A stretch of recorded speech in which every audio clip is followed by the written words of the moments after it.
बिस्मिल्लाहिर्रहमानिर्रहीम। अस्सलाम वालेकुम। अगर आपसे पूछा जाए कि आपके जिस्म का सबसे बड़ा ऑर्गन कौन सा है, तो मुझे उम्मीद है कि आप में से अक्सरियत शायद ये बताए कि जिगर हमारे जिस्म का सबसे बड़ा ऑर्गन है।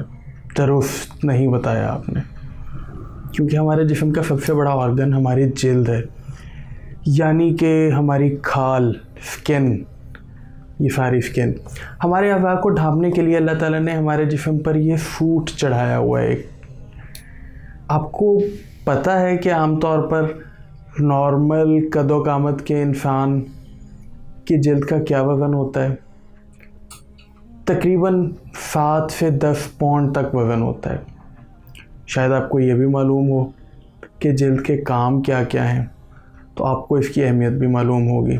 अगर नहीं मालूम तो आज मालूम हो जाएगी। मुख्तसरन आप यूँ कह लीजिए कि ये जिस्म के आपके लिए एक वाटरप्रूफ कपड़े हैं, वाटरप्रूफ हिफाजती चादर है। ये अगर वाटरप्रूफ ना होती तो नहाते वक्त या पानी में जाते वक्त इर्द गिर्द का पानी के अलावा बहुत से जरासीम भी आपके जिस्म के अंदर चले जाते।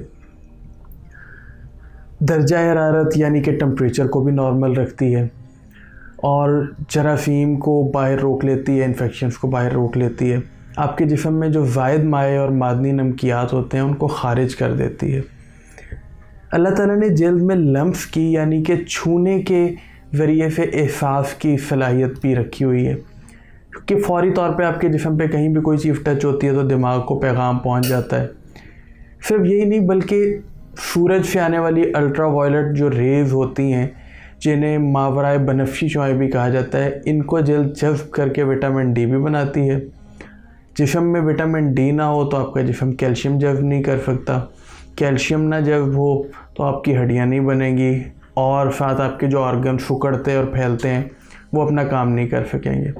जैसे दिल है वो सुकड़ता है, फैलता है और अपना काम करता है और आपके पूरे जिस्म को खून की सप्लाई देता है।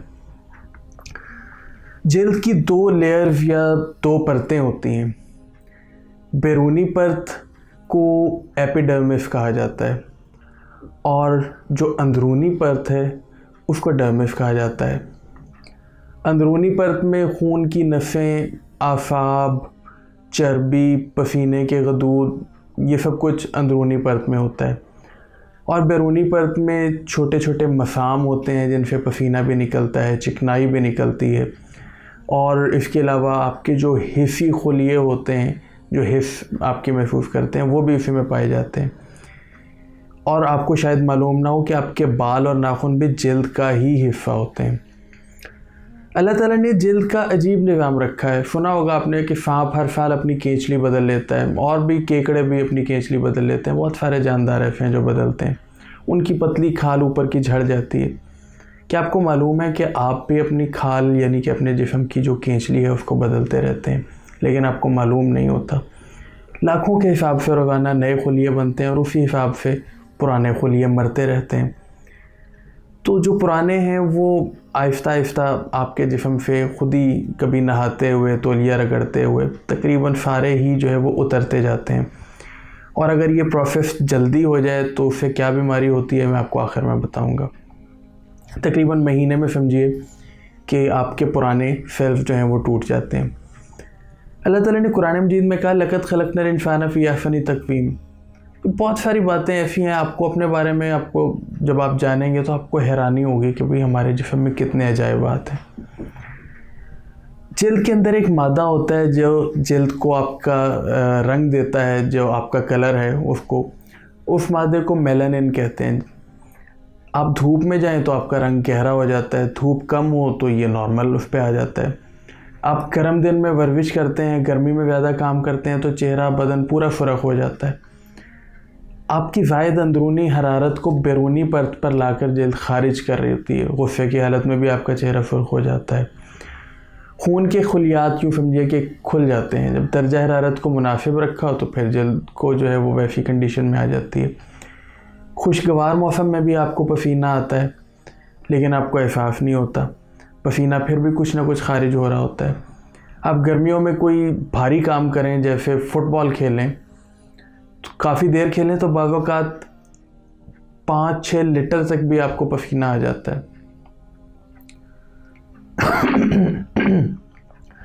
कर मिला के जैसे अफ्रीका के लोग हैं जो, या पाकिस्तान में भी आप कह लीजिए बलूचिस्तान के निचले इलाकों में रहने वाले, उनकी जल्द का रंग आमतौर पर ज़्यादा काला होता है, ज़्यादा गहरा होता है और ज़्यादा उनके अंदर मेलानिन होती है जो कि ज़्यादा अल्ट्रावायलेट लाइट जो है उसको रोकती है। और जो लोग सर्द इलाकों में रहते हैं उनको अल्ट्रावायलेट शुआओं की ज़्यादा ज़रूरत होती है, उनकी जिस्म के अंदर नेचुरली मेलानिन कम होता है जिसकी वजह से उनका रंग फेयर होता है। आपके जल्द जो है वो चूँकि आपके जरासीम भी रोकती है, तो ये नहीं है कि तमाम जरासीम हर वक्त ही रोक लेती है। आप कितना भी कोशिश क्यों ना कर लें, कितना भी साफ़ क्यों ना रह लें, कुछ ना कुछ जरासीम आपके जल्द के साथ रहते हैं। बहरहाल ये तो मैंने आपको बताई जल्द की बहुत सारी मालूमात, बहुत सारी इन्फॉर्मेशन, जिनमें से बहुत सी शायद आपको मालूम हो और बहुत सी शायद आपके लिए नहीं हो। बहरहाल मुख्तसरन ये है कि ये सब कुछ तो अपनी जगह, लेकिन अगर आप अपनी जल्द का ख्याल नहीं रखते तो ये आपके लिए जो है वो नुकसानदेह भी साबित हो सकता है। जल्द के बहुत से मसाइल होते हैं, सोराइसिस है जिसको चंबल भी कहा जाता है, ददरी है, दाँत कहा जाता है और रिंग वर्म बोला जाता है, फोड़े, पिनसियाँ, बहुत से मसाइल हैं।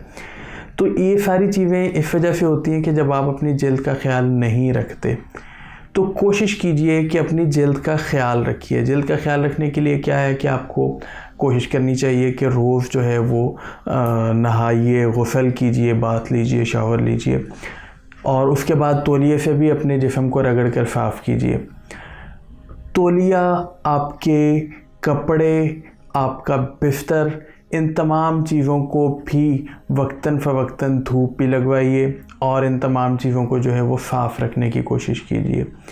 आपकी जल्द बहुत हसास होती है और जितनी आपकी जल्द हसास होती है, जो छोटे और शीरख्वार बच्चे होते हैं और जो नौज़ायदा बच्चे होते हैं, इनकी जल्द उससे भी बहुत ज़्यादा हसास होती है।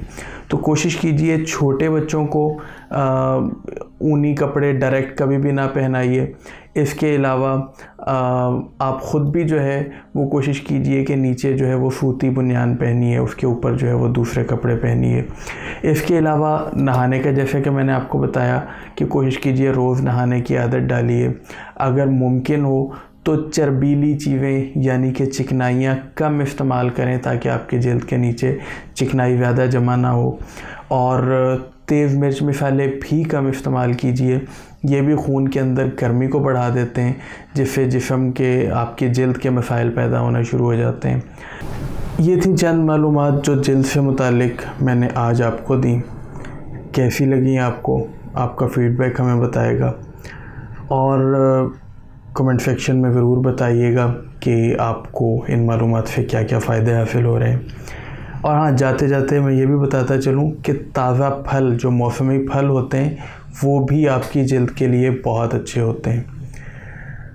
उम्मीद है कि नेक्स्ट वीडियो में जल्द से मुतालिक जो अमराज़ हैं उनमें से किसी एक पर बनाऊँगा और आपका कमेंट सेक्शन में आप मुझे इस बारे में अपनी राय भी ज़रूर दे सकते हैं कि किस मर्ज़ से मुतालिक मुझे अपनी नेक्स्ट वीडियो बनानी चाहिए। तो इंशाल्लाह मैं आपके लिए कुछ नए नुस्ख़ाजात भी और कुछ इन्फॉर्मेशन भी लेकर आऊँगा। तो मिलते हैं अगली वीडियो में। अल्लाह हाफ़िज़।